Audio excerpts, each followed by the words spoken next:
జై సీతారాం. మెట్టినింట మహిళకు అందించవలసిన కుటుంబపరమైన సాధికారత, భర్త సంపాదనపై సమాన హక్కు.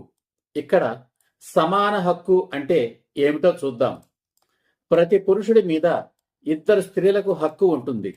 మొదటి స్త్రీ నవమాసాలు మోసి కని పెంచి పెద్ద చేసిన తల్లి. రెండవ స్త్రీ ఆ పురుషుడికి తన శీలాన్ని అంటే తన ఆత్మగౌరవాన్ని సమర్పించి అతనికి స్వర్గ సుఖాన్ని పంచుతూ అతని సంతానాన్ని నవమాసాలు మోసి కని పెంచి పెద్ద చేసే భార్య.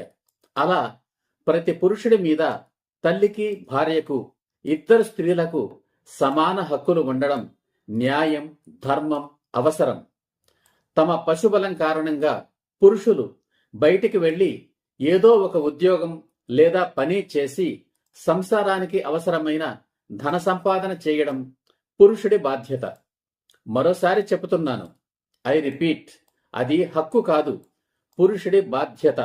పురుషుడికి గాని స్త్రీకి గాని బయటికి వెళ్లి కష్టపడి డబ్బు సంపాదించడం అధికారం కాదు, హక్కు కాదు, అది ఒక బాధ్యత.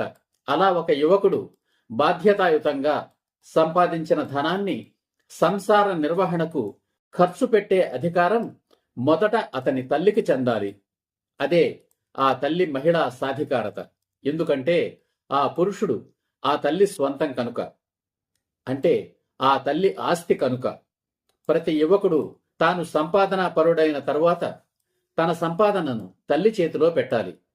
ఈ రోజుల్లో అయితే తల్లి పేరిట బ్యాంకులో ఒక అకౌంట్ తెరచి తన జీతం తన అకౌంట్లో పడిన వెంటనే తల్లి అకౌంట్కు ట్రాన్స్ఫర్ అయ్యేలా ఏర్పాటు చేయాలి.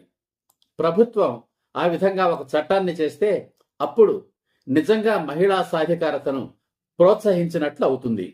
అంతవరకు యువకులే ఆ పనిని స్వచ్ఛందంగా తమకు తామే చెయ్యాలి. తన ఖర్చులకు డబ్బు కావాలి అంటే ఎందుకో ఏమిటో చెప్పి తల్లిని అడిగి తీసుకోవాలి. అలా అడగడం అవమానంగా భావించనవసరం లేదు. ఉద్యోగం రాకపూర్వం అంతకు ముందు రోజు వరకు అమ్మను అడగలేదా? అలాగే అడగాలి. ఒక కొడుకు తల్లి రుణం కొంతవరకైనా తీర్చుకోవడానికి ఇంతకంటే మంచి మార్గం ఏముంటుంది? యువకులే కాదు, యువతులు కూడా బ్యాంకులో ఒక అకౌంట్ తెరిచి తన జీతం తన అకౌంట్లో పడిన వెంటనే తల్లి అకౌంట్కు ట్రాన్స్ఫర్ అయ్యేలా ఏర్పాటు చేయాలి. ఎందుకంటే ఆమె కూడా ఆ తల్లి స్వంతమే, ఆ తల్లి ఆస్తే. అదే ఆ కూతురు ద్వారా ఆ తల్లి మహిళా సాధికారత. జై హింద్, జై సీతారాం.